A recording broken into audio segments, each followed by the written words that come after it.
Welcome to Starfleet Universe On Call. I am Paul France, owner of France Games.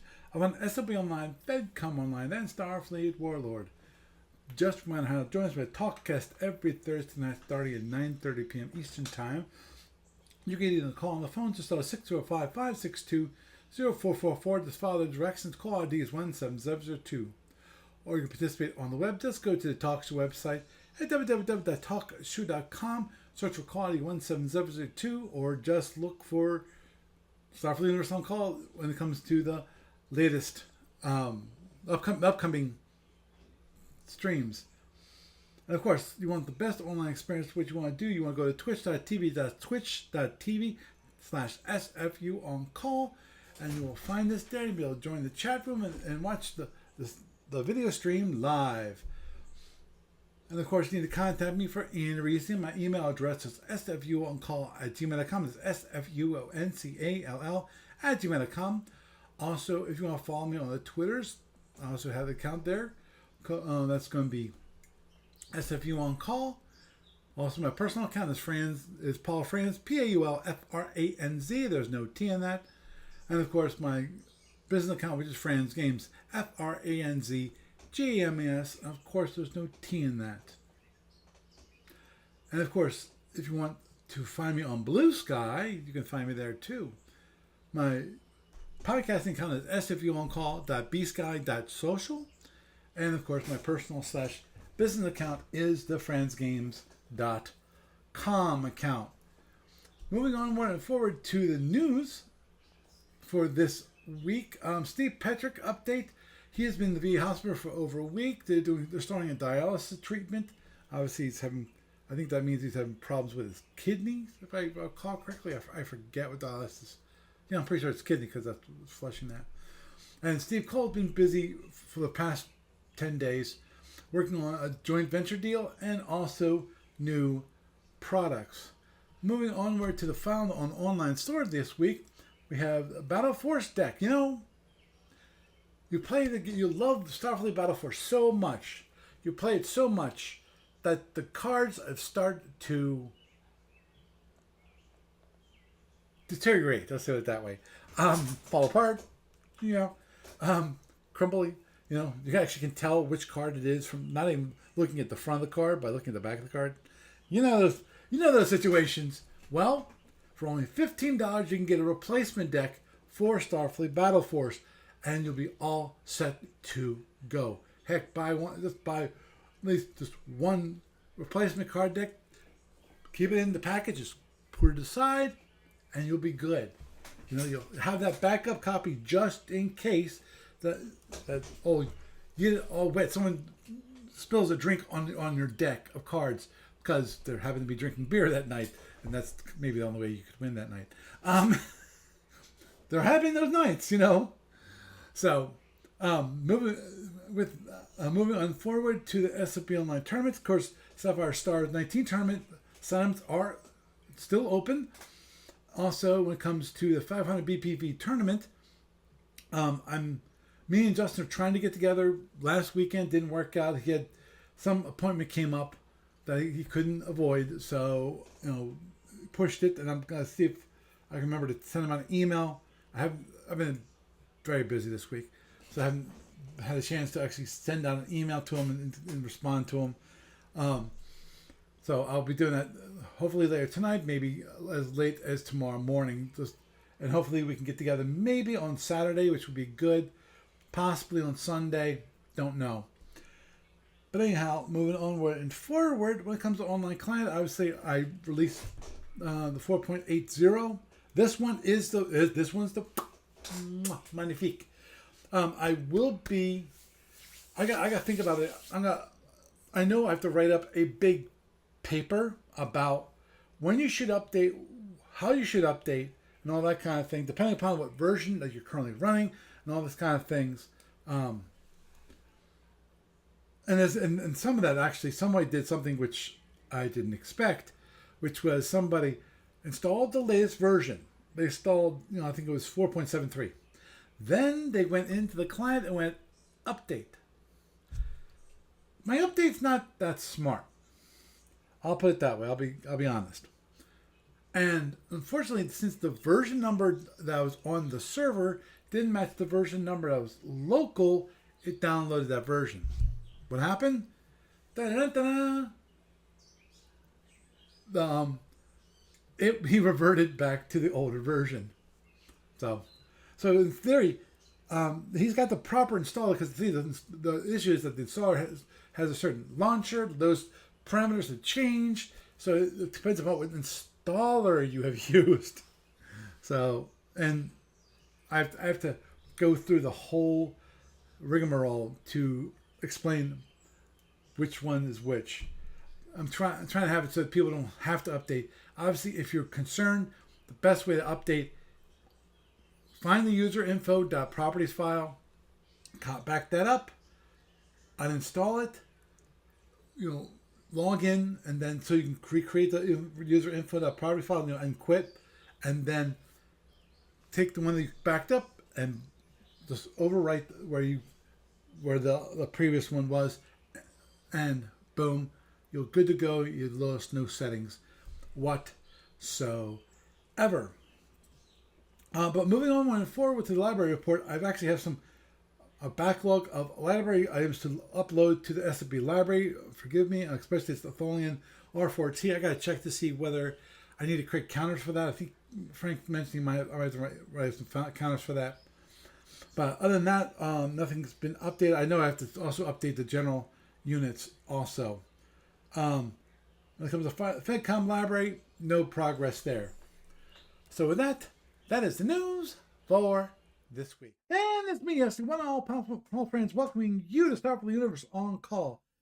And tonight we have Doug. Say hi, Doug. Hi, Doug. And we have me. And that's it for tonight.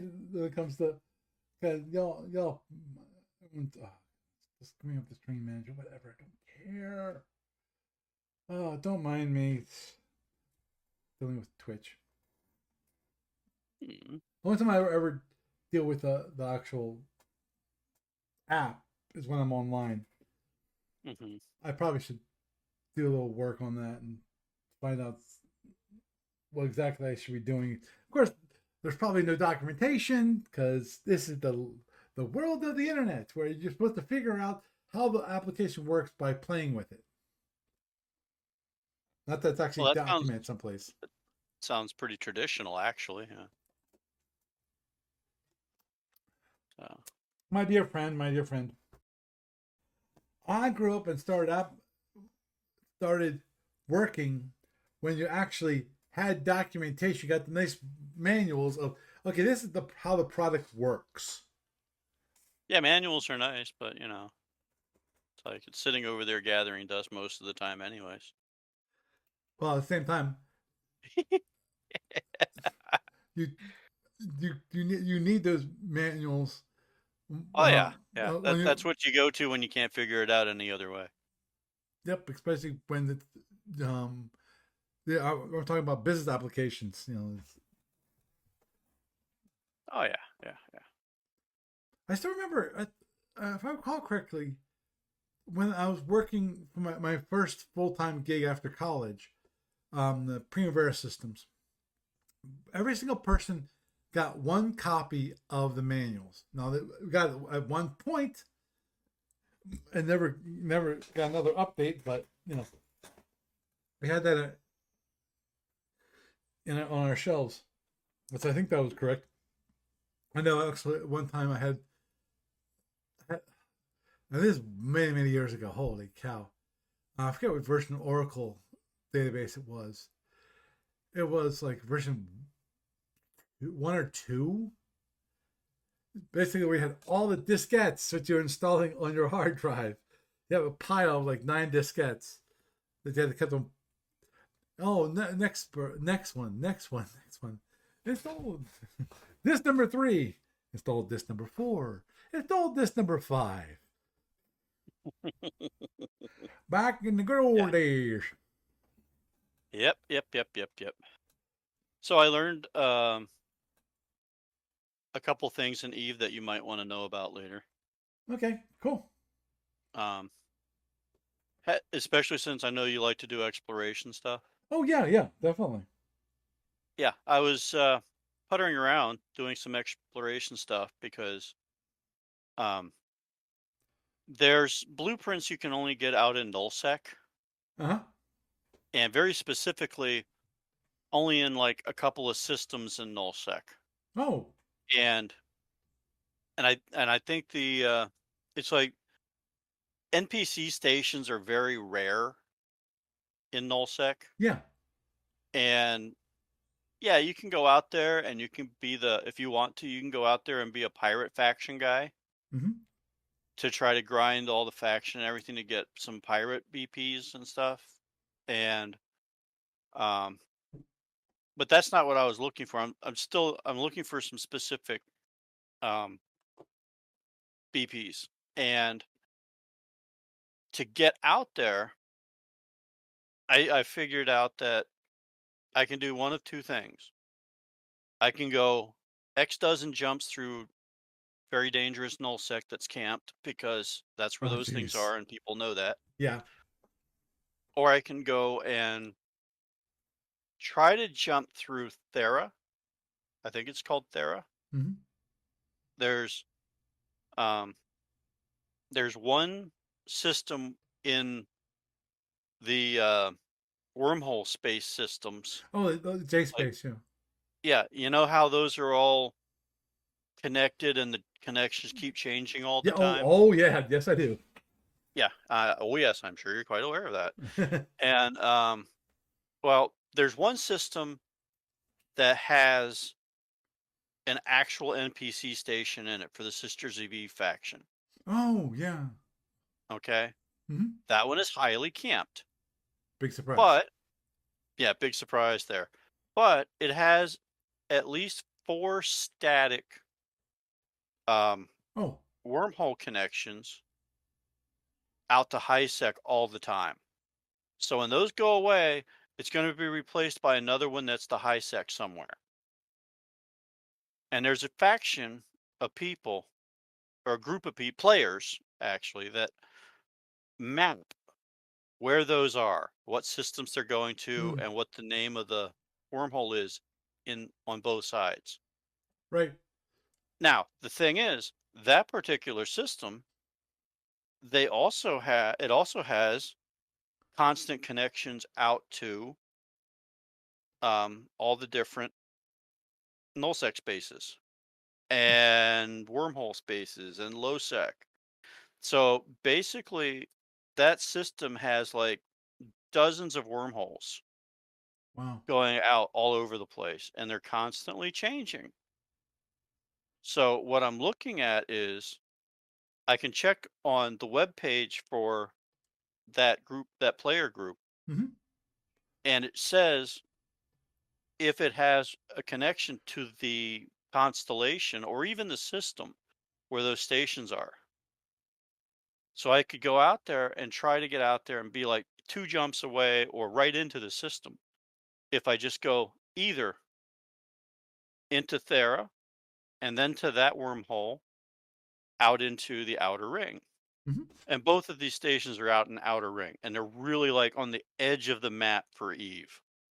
So the other possibility is that I'll get lucky and I'll just find a wormhole right out to that region or system, which is like, a one in so many thousands Right. of Yeah. chances. Understood. Now, that being said, I still haven't done it yet. Uh, but while I was doing this, I found like three different Potchfin wormholes. Potchfin is the Triglavian space that is very similar to wormhole space, where they had the Trig invasion a few years back. Oh, okay. And do you remember that? Do you Well, remember I me remember telling hearing you? about that. Yeah. Okay, well, basically, part of the Trig invasion thing was that that faction literally swiped systems from Eve and took away the gates and then reconnected those systems with their own gates. So I learned two things that you need to know. if you find yourself, actually, three things you need to know if you find yourself out there, and then we'll get back to your regularly scheduled podcast. Uh, the first thing that you need to know is, yeah, there are players in there, but the local system works like wormhole space. You don't show up in local unless you say something. So there's that. The next thing you need to know is that you can go through some gates, but not others. Huh. Um, you What happens if? have to get you have to get standings with the trigs Oh, to okay. activate certain gates. Oh, okay. Now, the way it's connected in threes. They have a thing with threes, and the deeper you go into their thing, then the more access you can get and do stuff.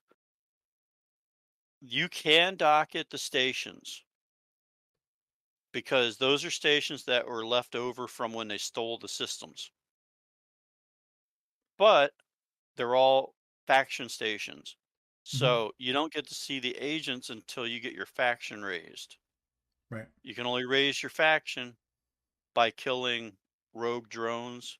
But if you fight the trigs, you trash your standings. You don't want to Right. do that. Right. Understood. You have to- And all the stuff in there is incredibly dangerous. Now, the next important thing you need to know is you cannot jump clone there.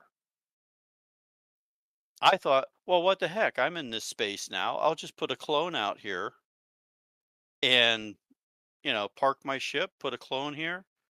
No, it won't let you jump clone to regular space. I looked it up. If you get your standings up, and you have to get your standings up to like a ridiculous amount compared to like starting, Right. just to put clones in their stations. You can do it within their trig space to move around locally there, but you can't do it in and out. Hmm. So if you decide to go in there, you can park stuff in there, um, but you cannot use their fitting service in the stations. Okay. So if you decide to take a hauler full of small unfitted ships and stuff, Hmm. you can't do anything with them in the station.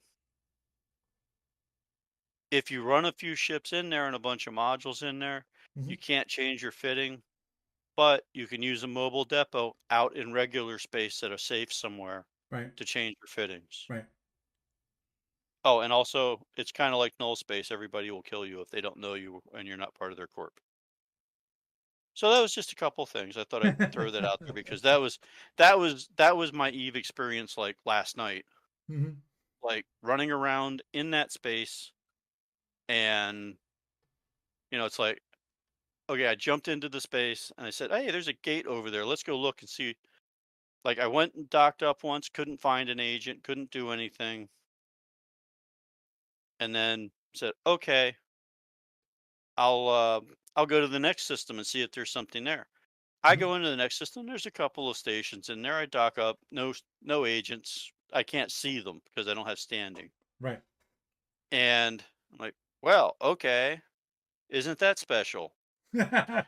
And I go back to the gate to go back to the system where I have the exit marked back out to HiSec. I can't go through the gate. Oh, jeez. It was a one-way gate trip. Yes. Oh. Now, here's the fun part. I went through another gate while I was in there, and I was able to go back and forth between two other systems. It's a Okay. standings thing. I guess I popped into a system originally that I wouldn't have access to because of standings. And then when I left it, I couldn't go back into it. So if I had left my Explorer, my ship with scanners on it there, and gone in through it with my pod, just I would have been stuck.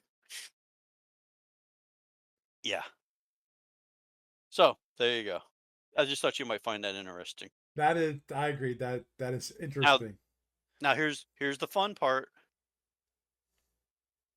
It was actually really easy to find an exit gate back to HiSec. Okay. So each system I was in, I found like a HiSec exit.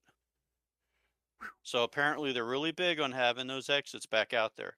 And the very last thing that I have that you really need to know about this, if you decide to go in there, is that when you find a Potchman gate and it's a wormhole,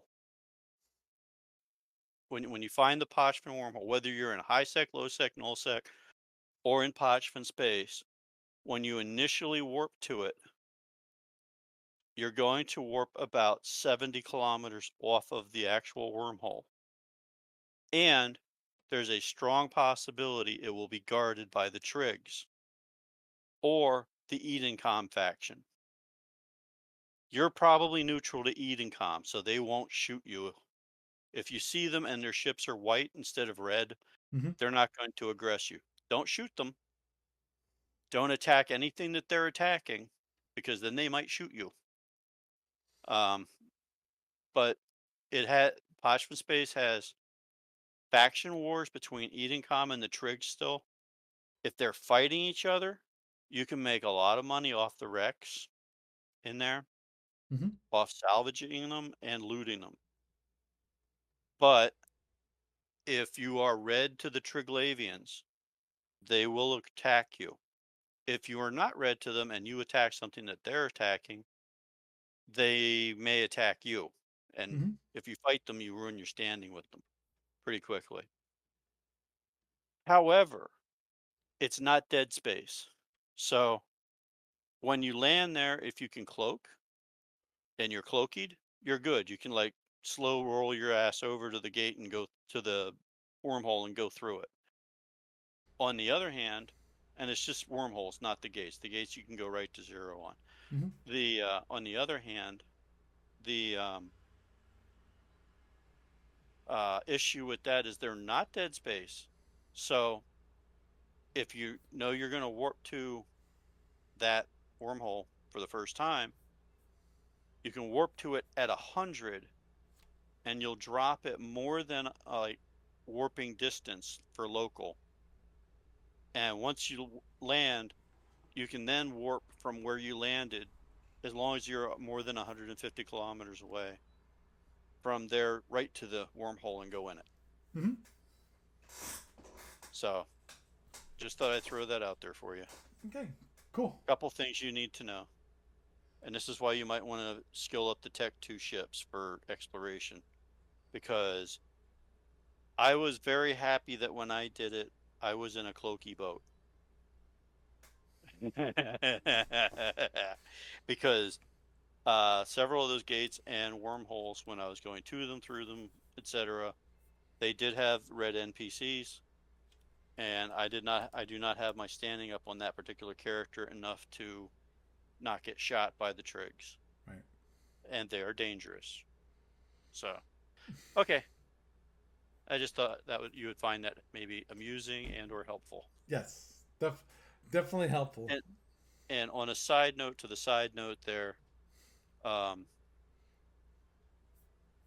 haven't gotten a thing to try the camera out yet, Hmm. but but Erica picked up the memory Uh from huh. Alliance Hmm. on the way home from work today, and she gave it to me like 15 minutes ago. Okay. So yeah. Yeah, she didn't mention it until like 15 minutes ago. Hell, by the way, By the way, I did pick so up the memory for you. yeah, I'm not going to tear that apart tonight, Yeah, understood. Understood. but that's something Okay. that'll be nice to work Yeah. on. Thanks for the update. I was going to ask about that later. Yeah, so it's here. I don't know if it works yet, but we'll find out like in a day or two. Yep. All depends on how much the kids frustrate me tomorrow. Understood. Is the internet still good for you at the moment? Yeah, yeah, it's still good. As a matter of fact, right this very moment, um, the machine I'm connected to is the only machine on it. Because they haven't figured it out yet till I try and use it. So, yay. Yeah. Why do you have internet, Dad?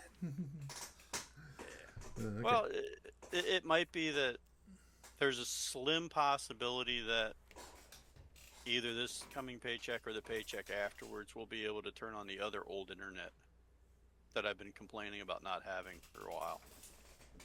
And if she actually does that and is consistent with keeping it up, I'm very, very happy, and we can do some Eve podcasting and some like WoW Yeah. podcasting. And actually, I'm sure, and something for her, which is it'll keep the kids happy. So. Oh hell no. Well, they need to clean out the space where I can put up their machine downstairs. I know. Understood.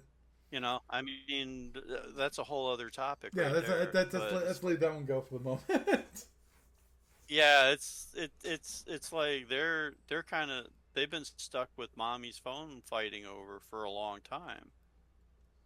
But they could have a nice little setup in the living room downstairs if they just cleared that area out. Oh my gosh.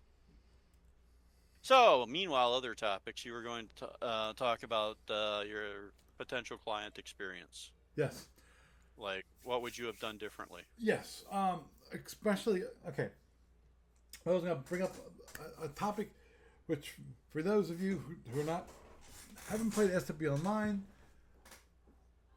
might be, well, some you have played SWB Online, might be interested in this. Some people who are not interested in SFB or gaming in general, when it comes to electronically, might be or might not be interested. I was him and hawing about the subject, but I think I'm going to go forward with it, which is the topic that I want to select for tonight was actually what would I do if I could redo it now? Because here's the thing.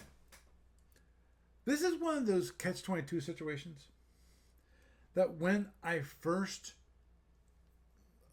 worked on the client, in other words, in this case, when I started working on the client back in the day, one I took what was pretty much open source.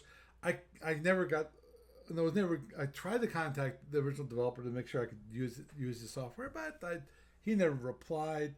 I forget whether it was never replied or the email bounced, whatever, for the code that I found. And I went, okay, I use this as the basis for the client because it was in Java and I knew Java, so I did everything in Java and built it up based original on his architecture, and I got modified, onward and forward from there. It had certain functionalities, but some of the core functionality was there. The one thing that was originally in the client that was for this person was that it was originally developed to be, from the looks of it, it was kind of an offline kind of deal. It was never meant to be online. It didn't have any functionality when it comes to sending message between multiple clients over the internet. It had no clue about how to do that. Roughly what year was that? Oh, jeez. Oh, Was it man. still living in Harrisburg at the time? Oh, yeah, you were still living in Harrisburg. This was your first house in Harrisburg. Yeah. Possibly even So before. we're talking 2000s. Yeah, it was in the 2000s. I really would have to check because it's been a while. The thing is, I don't even remember. Well, I moved in Harrisburg in the late 90s. Mm-hmm. Into that house in Harrisburg in the late 90s. Moved out in 2006. Yeah, because I So, remember talking to Steve Cole about the client and what we were doing, and then we had a big misunderstanding because of he thought what I was doing with the client was basically what he first saw with the client, which was back in the day with Greg Dykhouse, had developed the client using Visual Basic.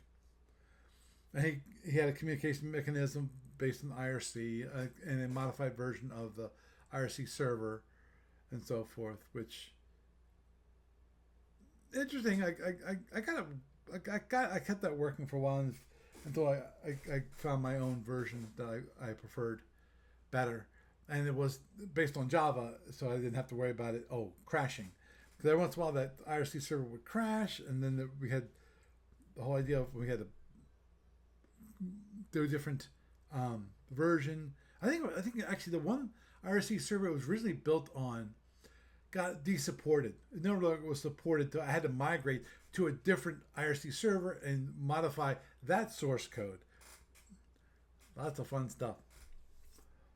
Because the thing is, original IRC servers they were rate limited, so you only could send so many messages to it for a certain period of time before it would go out. Nope, and it would I forget if it would drop you or what? Because this that's part of a normal IRC server.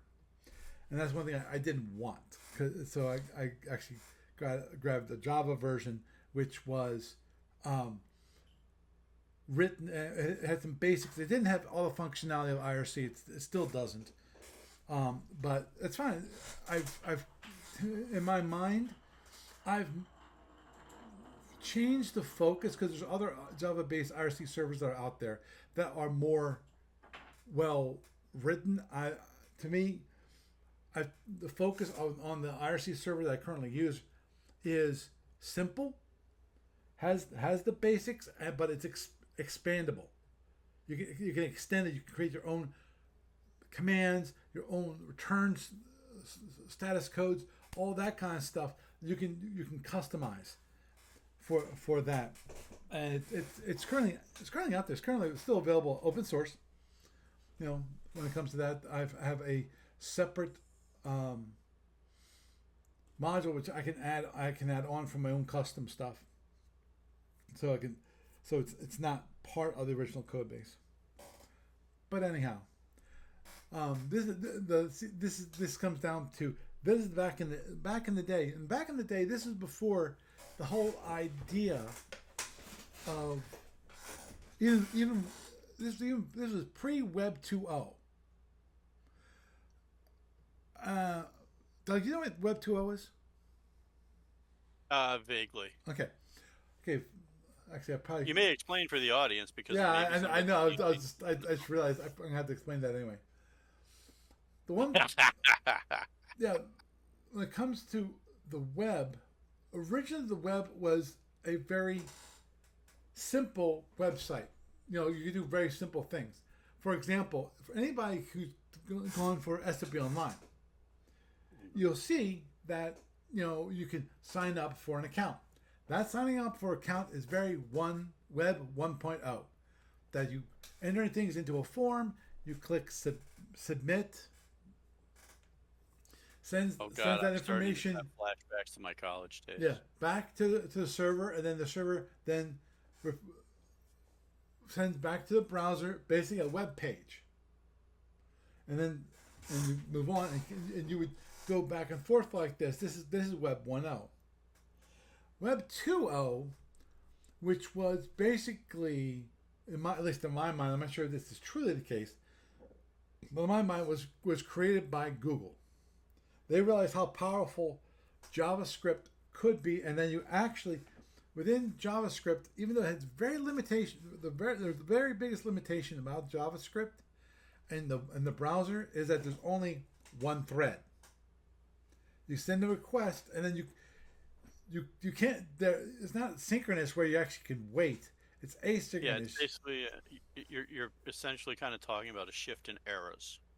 Right. So, what that allowed for, is actually you go to a web page, and then the web page would actually update while you were there, without clicking a submit button or anything like that. It would be communicating with the servers, and then it would update the web page based on the information that it got from the server. So that was the big change, Web 2.0. But Web 2.0, actually, let me see if I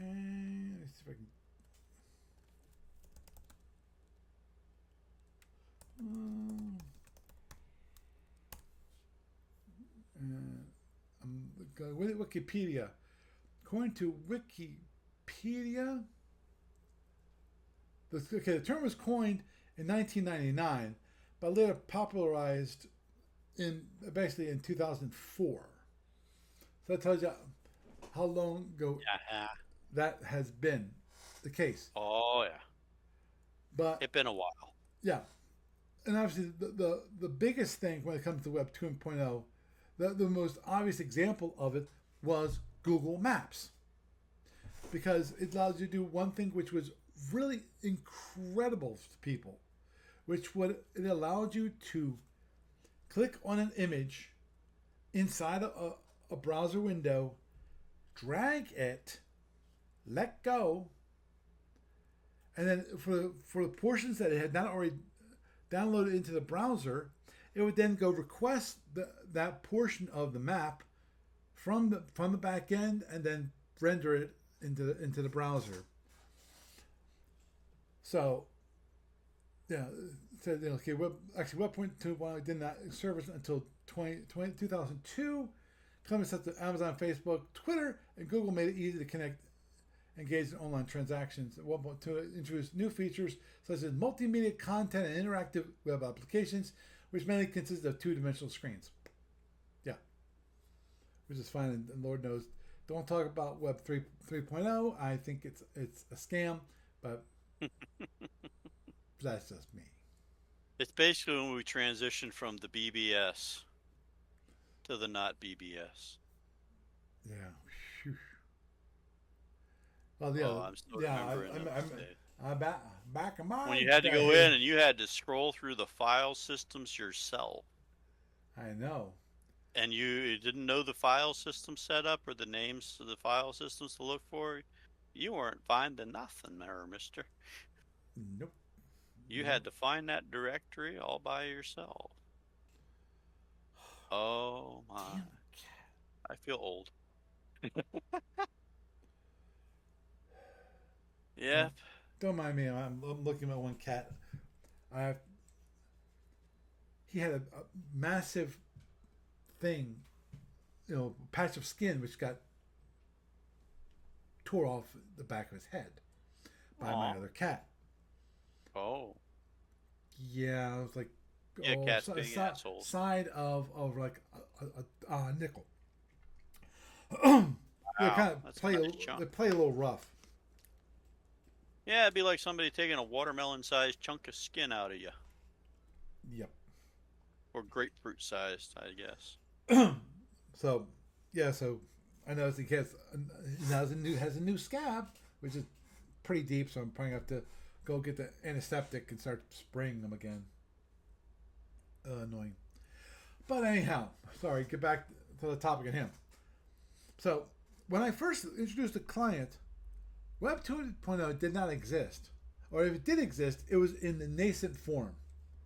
You have to be a really good JavaScript and really good web browser developer to understand and know how to do things. So that was definitely not possible, at least at that moment in time. So if it's one of those, so many things that happened in my life where Mhm. we seem to be, and I see so many things, whether it is in the businesses that I'm working at, or the the um the products that come out from other vendors like Microsoft.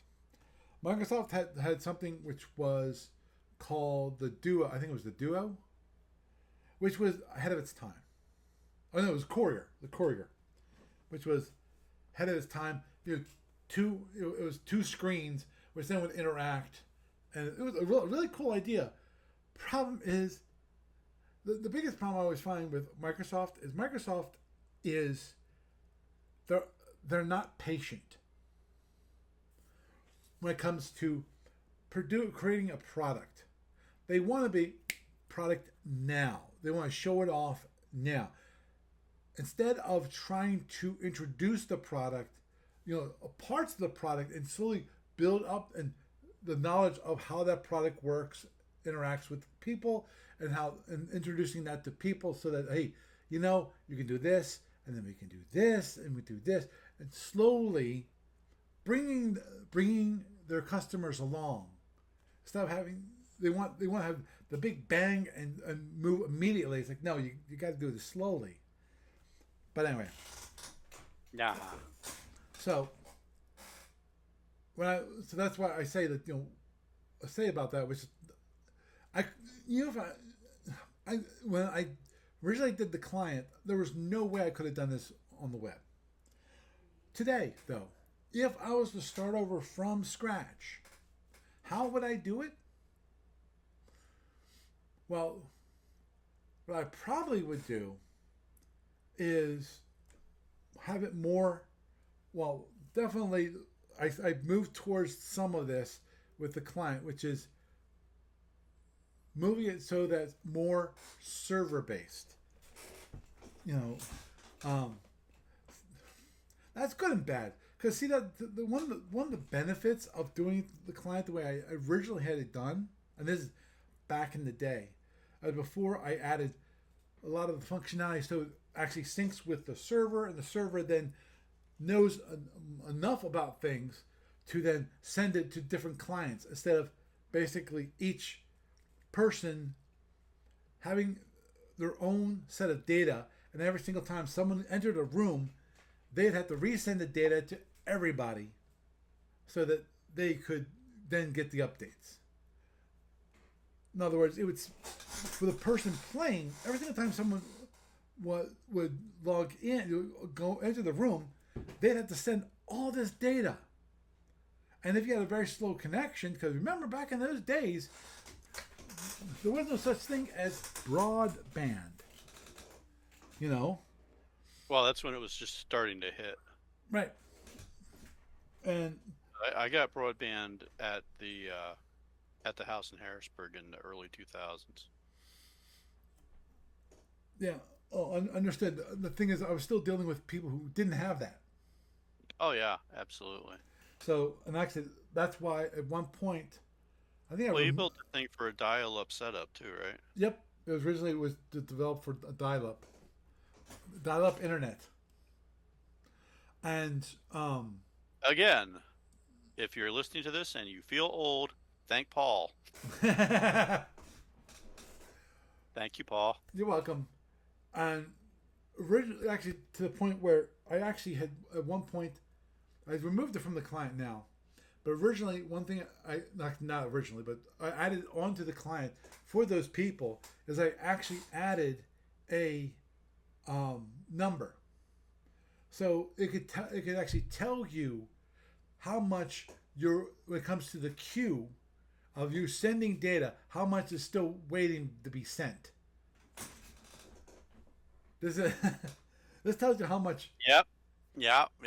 And you needed to do that for the original architecture, which was everyone had their own copy. And that's why, now it's a little more server based. But if I was started now, I would start it with server based versus trying to have a peerless operation when it comes to people playing.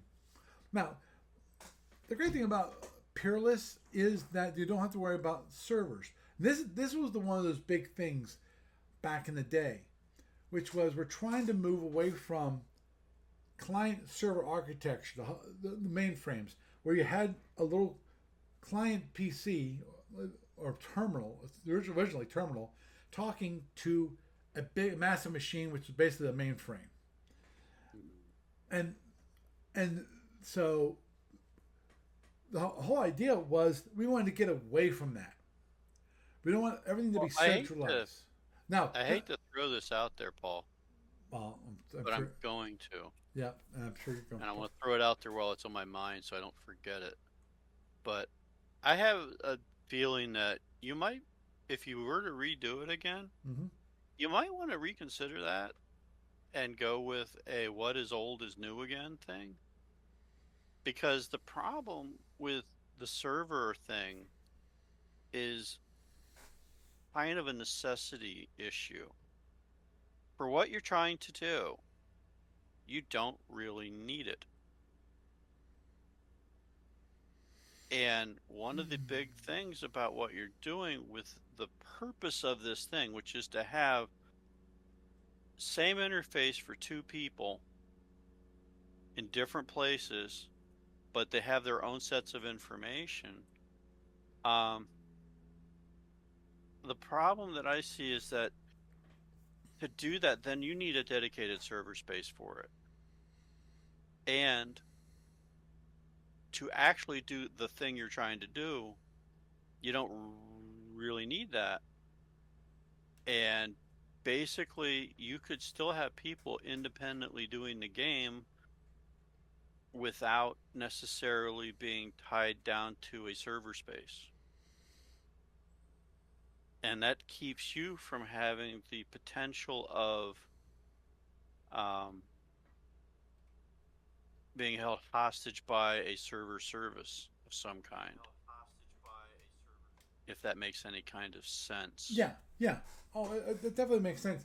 The biggest issue for that kind of thing is the interconnectivity between the different servers. Let's just say but it's the different clients that are running within your different different computers, because the problem is that one of the things that using a server solves is network routing.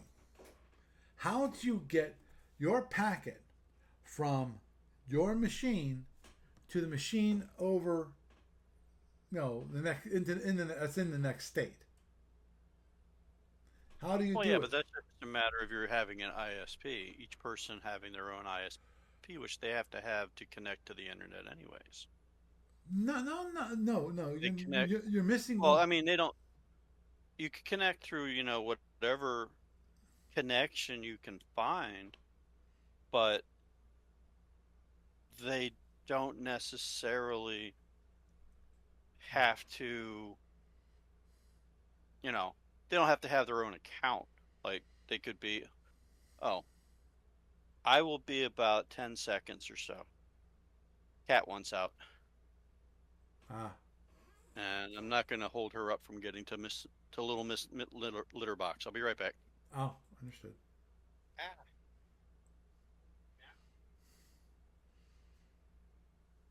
Hi, Omaha.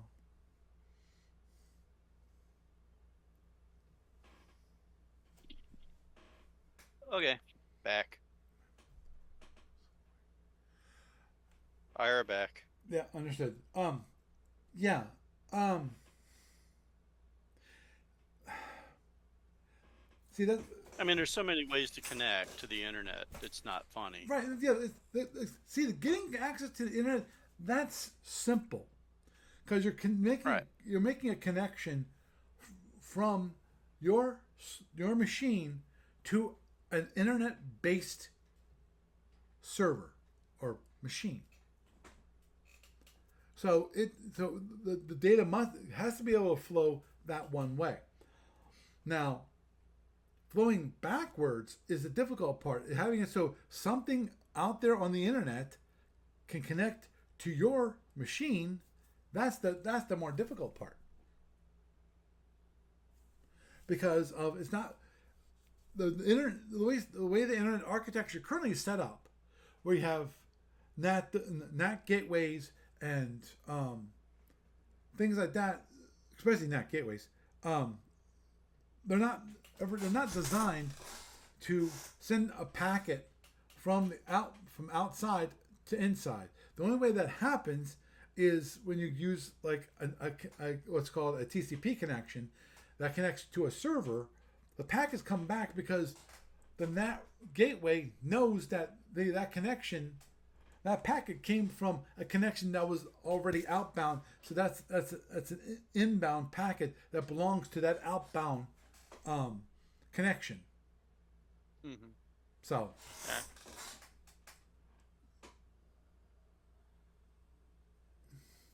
oh, I know. Ajeba. Actually, the guy on Twitch. Um, I'll just let you know. Yeah, actually, there are other services that are not AWS and not Azure, from Vultr, VULTR. I have some servers there.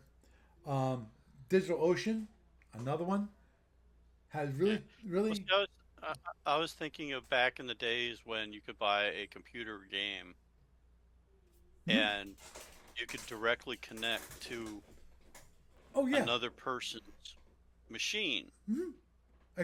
you can easily do that when it comes to a LAN because the LAN was open. You, Right, but you could do it like literally over the internet.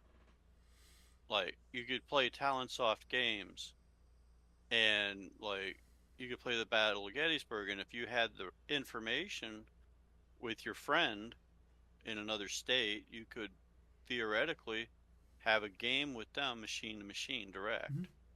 I thought that's how you had this set up. Where I thought that you were doing this where you had you know, the two people have the game on their thing and they just connect directly and it's machine to machine and not no, necessarily through a server. no, it goes to the server. But back in the day when I first created SMB Online, it was a dumb server. Basically, it was a router for messages. That's all it was. It stored no state about the board. That's see, that was one of those issues that we ran into, which was state of the board. That was a shared thing. And getting it so that that shared state was consistent. The main shared state that was the most difficult part about it, that anyone who was on SMB Online earlier in the early days remembers this, which is every once in a while you get a new person come in, and the what the current impulse was, because it's a shared state between everybody, every every person that was playing would send that shared state to everybody else. So Ah, yeah, exactly. So the question is, who has the ultimate truth in that? Nobody. And that was one of those issues where that was one thing that definitely got solved when they made it to be server based. That that the board state was no longer saved in pieces over the different clients, but was stored on the server. So that when someone came in the room, the server would go, "Hey, this is the current state of the board," and then the person could then download the state of the board, and without bothering everybody else. Which also the one thing that also did, which was innumerably better for those people with lesser connection. Yeah, yeah, port forwarding's dangerous. Um, yeah. I but I anyway, open my machine up to anybody on the internet. What could possibly go wrong with that? exactly that's it's just like UPnP. Oh, wonderful protocol, freaking hell, dangerous. Oh, get out! Because that's the whole idea of a UPnP. That protocol is that it will automatically open an inbound port. It's like no, um, dangerous. As I said, it's dangerous. It's this. They the whole idea of UPnP was to have it so that it simplifies things for the players, so that they don't have to know okay what exactly you have to open up and to locations. If you want to limit it to only a certain IP address space, you don't have to know that. Well, the problem with that is that it then you go have the any program go to UMPnP and go, hey, you need to open up this ports so that the connection can come back and reach the computer that I'm running on. What could possibly go wrong? Mhm. You know? It's like, So what were you thinking about doing differently? okay, doing differently. Like, were you thinking in terms of that kind of architecture stuff, or are you thinking in terms of like the client itself? Well, both. One, yeah, it would be a lot more of the rules. Okay. When it comes to the client helps you play the game of SFB. Mhm. It does not implement hard implement the rules. It's designed to be a tool to help you to play the game properly according to the rules, but it does not enforce those rules because of, and I found this out the hard way, where I did the Federation Commander, where I tried my best to enforce the rules on that side of the fence. And that invariably, I definitely mentioned this before, which is the biggest issue there is that if you get them wrong, people can't play. So they need an escape, a way to escape that and correct it so they continue to play and enjoying the game. So, you know, there's The way I see it, the rules of SFB are essentially such a spaghetti string of code for you that not necessarily an impossible task, but man, if you want all the rules, you would yeah. have you would have to pay me a six-figure full-time salary to even think about starting to sit down and make that whole thing work. Yep, exactly. Um, but thing is, a lot more of that stuff could then be put on the server. A lot of more of the logic could be put on the server because and the great thing about that is that you could do everything in the browser. If if you want to, you can use a browser. You can use a client and have it so that client actually shows that information in a different way. You know, it would be in my mind a lot easier if basically the client, whether it is a browser or an app, was basically just a viewer for what the information was. Um, and because currently that's not quite the case. Um, it has a lot of the rules, a lot of that stuff is implemented there. Obviously, some of the stuff would have to be custom coded, which is when it comes to impulses, when it comes to how to do the interactions. Still, you need to do a lot of that stuff client side, whether it's in the browser or it's in an application itself. Because that the yeah that's one of the big things that I would actually want to do, which is if I did it now, I would probably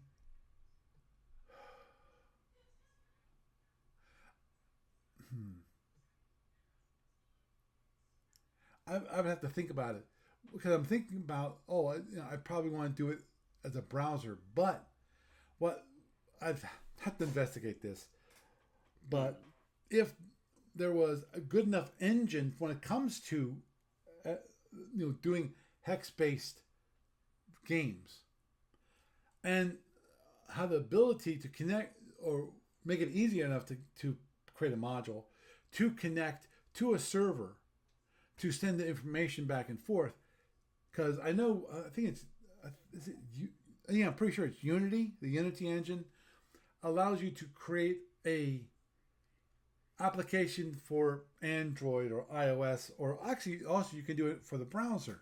At least this is many years. So I'm pretty sure that was the case, and I'm assuming it's still the case.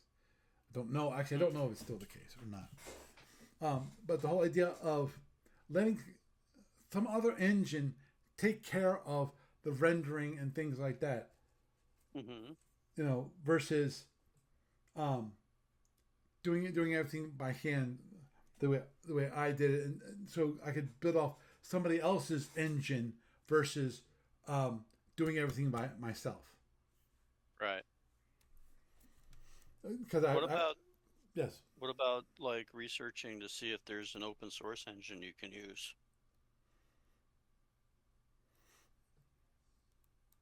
I mean, I know Unity you can access and use, but right, or a I'm real I'm engine. thinking more like say for instance, if there is somebody else already gone down this road for you, and that's what you're looking for, is there an existing one Yeah, that that could do an open source map hex based?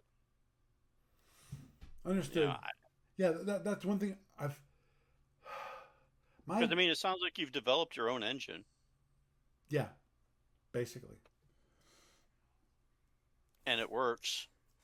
Oh yeah, works quite well, and people like it, and I'm doing my best to improve it, especially when it comes to big surprise fleet operations, um, and making sure that it works well in that scenario, because that seems to be a place where it's really needed at the moment because of the tournaments are fewer and far between than it was previously. It was designed to play tournament games. That was Right. that was the original intent. Then Greg Dykhouse created the SOP Online, is that it allowed Greg Dykhouse and some of his friends like Bill Connect. Scheller, uh, Yeah. some of the rated aces, Back in to the day. back in Yeah. the day, to actually be able to play games online against each other.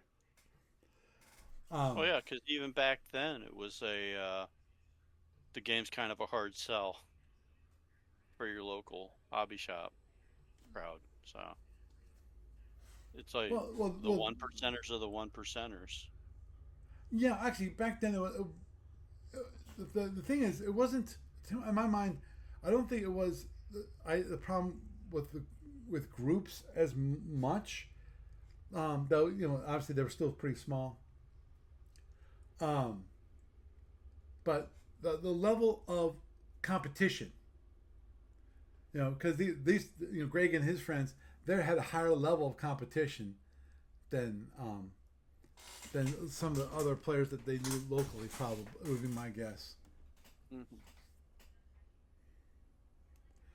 So, but the way it seems to me, it seems like it's going is that it's more and more of the gameplay is fleets, and making sure that the client works well with that is good. Actually, I know that someone's doing something which I've not seen people do in the past since Aaron stopped playing, or at least Aaron run Staley. Aaron Staley, running campaigns, and that is Frank is actually using the campaign room that's part of the client. Nice. So it's like cool. In fact, I had a feature for him because of the no where I never seen I've never seen yeah, Federation Commander is a rare thing that people play on SOB Online. Um, Hmm. It's a smaller group. It's a a smaller subset. much smaller group, yeah. Um, and actually, we did have tournaments going many years ago. I don't remember the last one we had.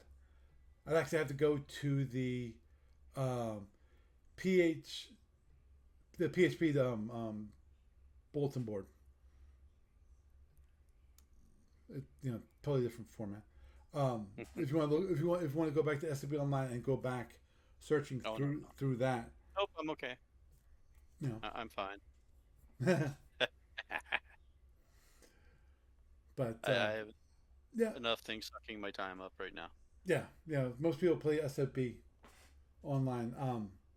Of course, to be honest, I've not actually checked to see what people do these days, and I have to make sure about FedCom because I'm pretty sure I did this, but I have to double check to make sure that when you log, did I get rid of that? Which was the whole idea of the there, which was that FedCom was a separate server. Let me just look at this. Yeah, it's an online server, and then, oh no, okay, it still has FedCom online. Okay, so it would actually bring up I think a separate room.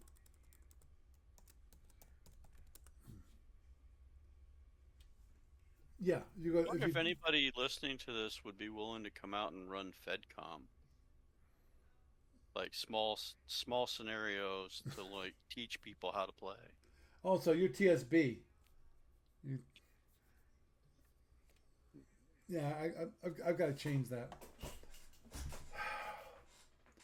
That's one of those things. That's one of those things that I think I made a mistake, What's that? which was actually separating SFB Online and FedCom Online when it comes to the initial room that you join in. Um, so that right now I went into FC Online, and FC Online, um, you see FC Chat meeting place is the default meeting area. Now, here's the one thing, and that's why I really should get rid of that. Um, which is that if you can go into the SFB quote unquote SFB Online server and play FedCom Online, so play Federation Commander. It's the same server. It's just that there's different meeting places on that same server, which is one of those things I wanted to do a while back and actually even change it for SFB, so it's no longer called SFB Bullpen. That actually it's just I don't know some other name for that room. So, yeah, that's one of those things. Yeah, there's campaign rooms. For the most part, the campaign rooms are mainly well. Back in the day, you're taking me down this road. I'm going that way. Um, Back in the day, Ernst Daly had this grand idea, which is you have the master, you have the SFB campaign room, and then from the SFB campaign room, that's where you actually could see what the campaign is. You know, you have the different territory and all that kind of thing, where the and, okay, where you had all the planets and all that kind of thing, and so forth, and then people could actually submit orders. Like I created so you actually could submit orders in the SFB campaign room. So you can say, okay, this is where I'm moving from here. You save that off, and then the idea was that you would submit it to the GM, and then GM would then move those pieces for that game. So Okay. yeah, Kind of like Warlord. yeah. The one thing that I like about Warlord that I don't like about the SFB campaign room and most campaigns is that when it comes to Warlord, it is information based in that you don't know what's in the case of Starfleet Warlord next sector over next Right. 16 by 16 hex You have to be able, sector. yeah. You have to have something there to see it. Right. You have to go and you have to do a scan and so forth to actually see what is there. And always the gotcha with Starfleet Warlord is this. And that is that You got to blindly move a ship from one sector to the next sector. Problem. Since it's blind, you could run into a hex where basically it destroys your ship. Go move, boom. Like Which you, I think it's kind of wrong, given the universe and how easy it is to like evade. So and like not engage. Yeah, that and that's one of the things I definitely again I like about the Starfleet Warlord, which is it's all asynchronous. You put in your orders, I process the orders, but you can't say I'm moving here, here, here, here, here. Run through the engine goes, okay, you move here, here, here. Oh, guess what? Guess what? You ran into there's already a person in that hex. Well, the question is, do you fight it out, or do you bounce? You have a certain condition that says, okay, if my strength is only like if it's 80% bounce, or if it's 100% bounce, I always want to be at the advantage. You know, that kind of thing where you can be very cautious if you want to. But also remember, one thing about combat in Warlord is that it's random. In theory, an inferior force can beat a superior force just by sheer luck. Oh yeah. Now, obviously, when it comes to that, there's a limitation on that. You know, if you're only half the size of your opponent, you got a very low chance you're actually going to win. But if you're like 75% of the opposing force, you got a chance. You got a shot. You know. So yeah, had to go down that rabbit hole. But it's actually that's another thing which I really I need to get back to work on, which actually is Starfleet Warlord and automating it, because Lord knows I ran into an issue 2 or 3 months ago where I did a boo boo. I accidentally, because each person's turn, you have a certain order with players run their turn. That I run the players' turns. One time I missed a player's turn. I forgot to process it in the proper order. The problem is that order matters, especially when it comes to different. If you have two people that are ganging up on a third, and they know when that person's supposed to move, they can plan to have it so that they can stop. You know, they can basically destroy a player if they know the timing. Whether that and it comes to two players, if that third is between like the first and the second guy, or it's between the second and the first, because of if it's after the second guy, you know, so you get to the guy they're attacking goes after the last guy that is in the order sheet, then that person can do a preparation move to stop the guy, and then the guy that actually runs his turn orders first, then he can actually kill the guy. You know, that kind of a crazy thing. And I don't want that to happen again, because what I actually had to do was I had to restart the game. I've reset lots of things, changed people's locations and all that kind of thing.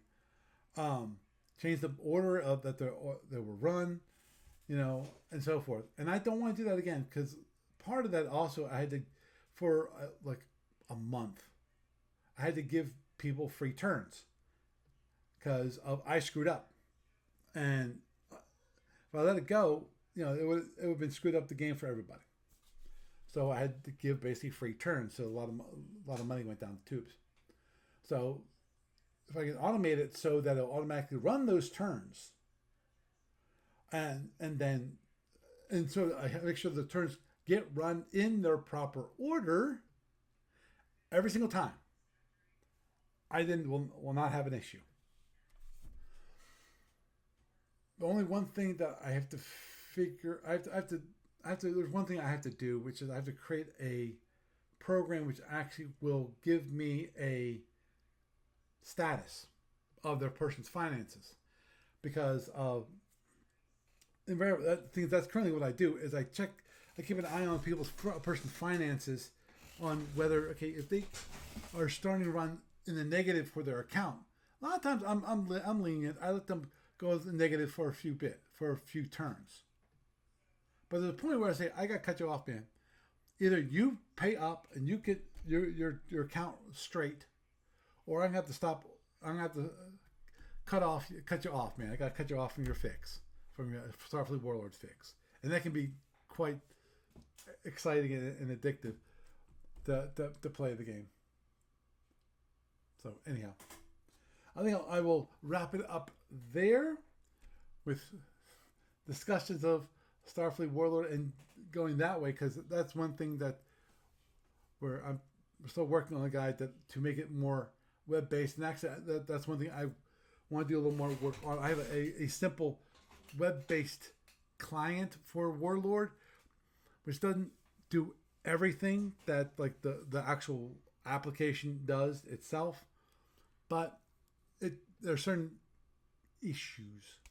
And that's one thing I also have not done, which I really need to do, which is take the I had a way back, man, it was like 6 months ago now. I had a survey which I put out for Starfleet Warlord and said, okay, what would you want to do when it comes to this, and this? I looked at the results and went, doesn't surprise me. But and some of it was like, okay, people actually would like to have it so instead of sending things via email, they can upload it to the web server. Their turns, which obviously the big issue there is I have to make sure they have an account and log in, so that I don't just get random people uploading crap up to my server and then my server running out of space and then it just crashes. Yeah, that kind of fun stuff that some malicious person would do just for kicks. So, anyhow, Doug, it's been delightful talking with you. Is there anything you want to mention? Yeah, Gamers of Summer's coming up, and you still owe me a schedule. I know. Schedule, please. You can't really see it because I don't have a camera set up right now, but I'm doing the thing with my hand out and my finger, like in that picture, going, Yeah. Oh, put the thing in my hand. reminds me. Yeah. I dropped off the poster to the local game store. Yay! So they said they'd put it up. I will check back with them next week to make sure that they actually put it up. Yay! Because I asked them, okay, can you put this up, or give me a place where I can put it up? Did I give you the one to cut up too? Yes, you gave me the 3 different types. Okay. You gave me the one which was the old kind of silhouette thing with, and then another one which was more color. Did they pick from the 3, or did you say here's one? I just here's one. I gave him the color one because I figured, to me, that was the one that looked the best. So I figured that one would get the most attention. So okay. Thank you. As I said, I'll stop back with them next week to make sure that they actually post it up somewhere in the shop. Yeah. So yeah, because he said he would. So it's like, okay, well, you said you would, so I'm taking your word at it. So please put it up. So okay, so Gamers of Summer is coming up. Oh crap.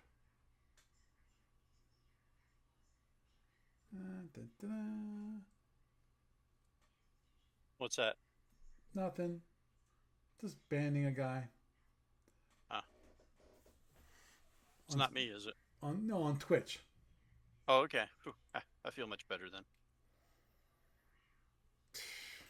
Yeah, I made another day without getting banned from something. Yay! Not all of my goals are like, a high bar.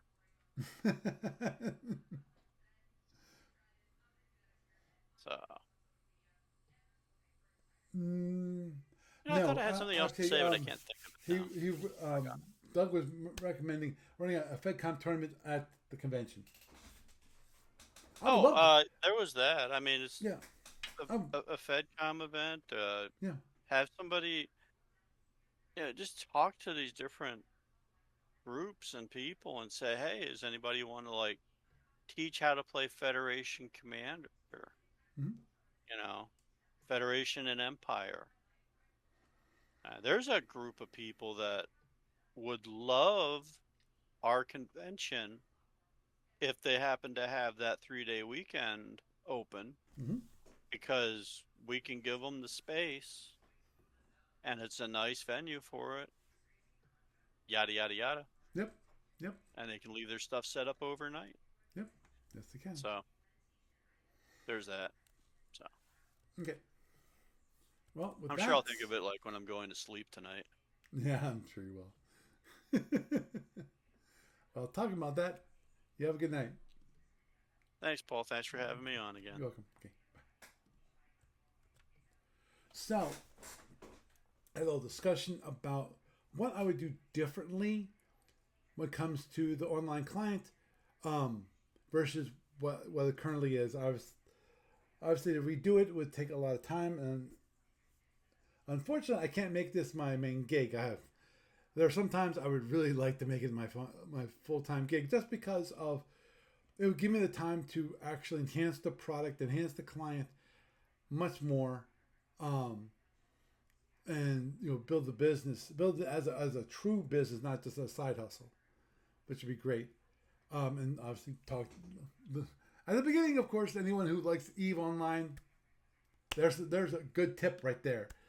And finally, of course, Starfleet Warlord. For those of you, the few far the lucky to play as part of a Starfleet Warlord, tip the hat for you. That's one of those things I have to do. I have to add the ability to create an account on that server. Yikes! When I moved, I lost that ability because I forgot to add it. So anyhow, with that, I am Paul Franz, and I bid you a good night.